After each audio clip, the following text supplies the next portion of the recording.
Hey everyone, so in this video we're going to talk about how to use Python files and run them instead of just running it in the Python environment that we talked about last time.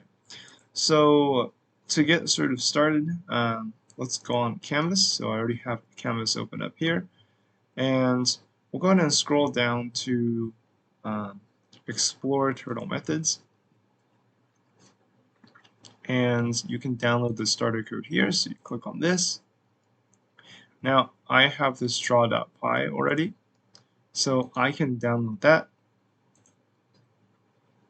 And if it says, it might harm your computer, download it anyway. And now it'll ask you where to save. So you can save this as, let's go over to, let's just save it in my downloads. So I'll save it in there. Keep. Okay. So most of you will probably have your VS Code starting somewhere in like documents or something like that. And so remember how we change directory. So we can change directly to that folder or directory. So let's go over to my downloads. There's not a lot over here. And now I can right click. On Windows I can right click and copy the address. And I go over back here. Let me just full screen this. Now what I can say is do cd space, and then I want to put a double quotes here because Windows systems are a bit strange and the file paths aren't always correct. So I'll go ahead and right click again, although it seems like it's not working all that correctly. But so let's say if you press enter, right, it'll say, okay, like I cannot find the path me code mesa downloads, right? So if you entered a directory that does not exist, that's what will happen. And you want to put the whole path in here. So let me see. I think if I go to C users, your username, and then downloads. So now I'm able to copy this address. Let's hope that works. So now I'm going to right click again, and now you see that it pastes the whole path starting from C drive. And so now if I press enter, I'm able to come over here. Now let's say you were in documents, because I think most of you are starting.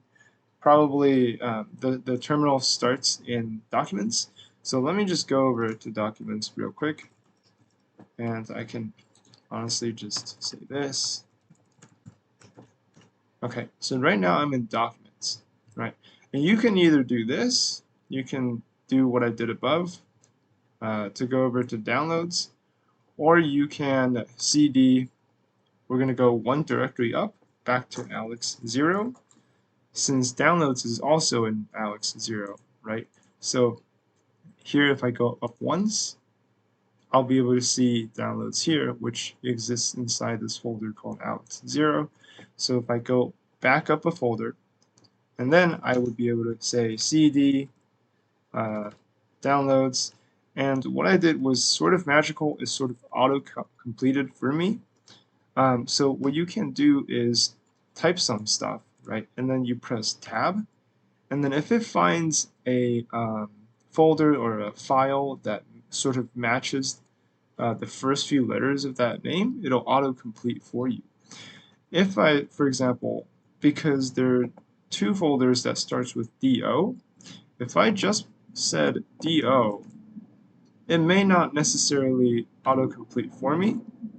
For example, if you just typed in do, it'll say documents, but from there you can press tab again to go to check if the next file or folder that matches do exists in there. In this case it does, because downloads also starts with do. Anyway, so that's just a nice autocomplete feature that you can do, and this works on, I think, almost all terminals. If you're on a Mac, this also works. So anyway, So now we're going to go over to downloads where our Python file is. And now let's also, this is a way to sort of go to the folder where you have your Python file, and because what we want to do is utilize the Python command again. So we're going to use the Python command to run our draw.py file. So the way we do that, right, let me just delete this first. Let's first verify that the draw.py file is actually in downloads. So how do we do that? Well, we write ls, and indeed it's right there. So now we can say python draw.py, and you can use the tab, and then this is what happens when you run the draw.py file. Okay, so let me close. And so at this point, this is what the Python file, the output, what the Python file output.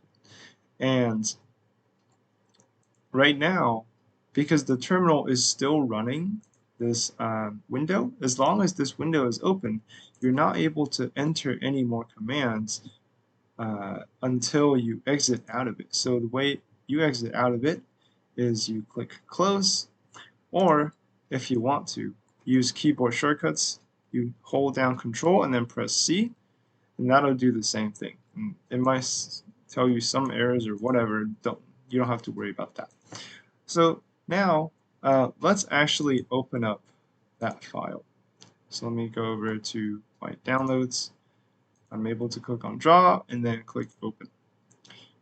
Click open. So now this shows me what is inside draw.py, right?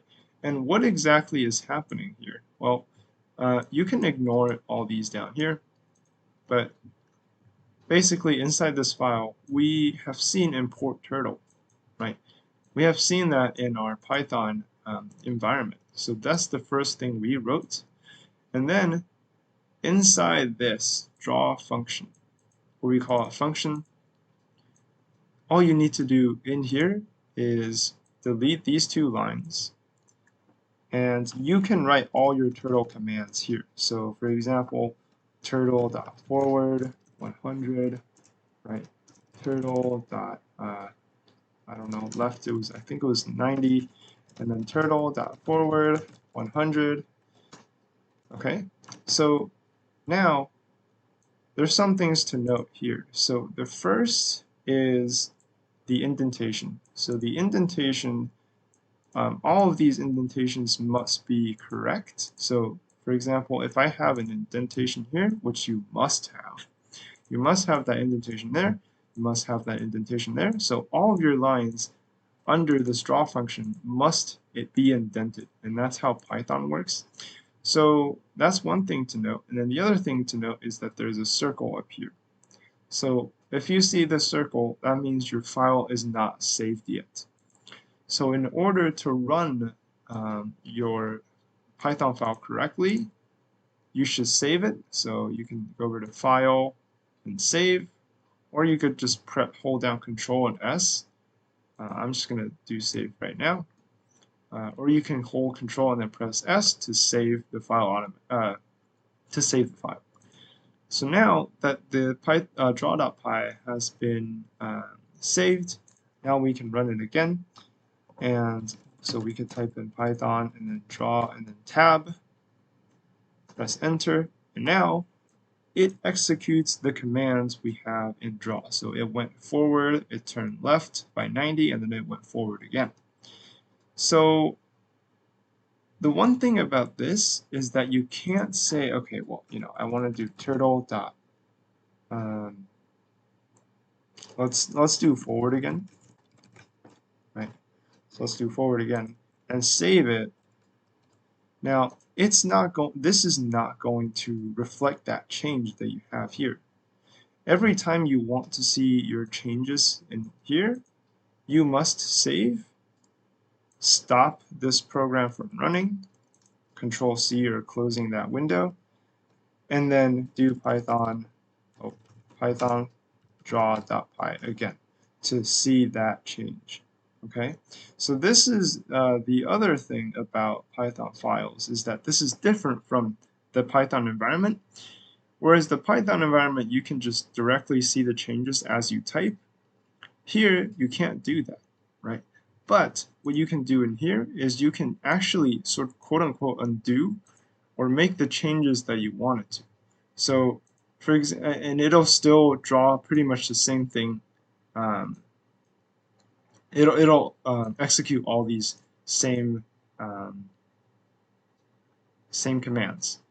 Now, back in the Python environment, you can like reset, right? The way you can do sort of rerun all the commands that you wanted to run before is to reset it and then enter all the commands before it, right? One line by line. You have to do it all over again. And that's super tedious, that's super tiring. And so what the Python file allows you to do is to save these commands in a file, and then whenever you want to run it, you want to change it, you just do it in this file, and then you rerun it again. Okay, and this process might get a little tiring. Let me close this. Right, so if you wanted to see a change, you have to manually like change this and change that.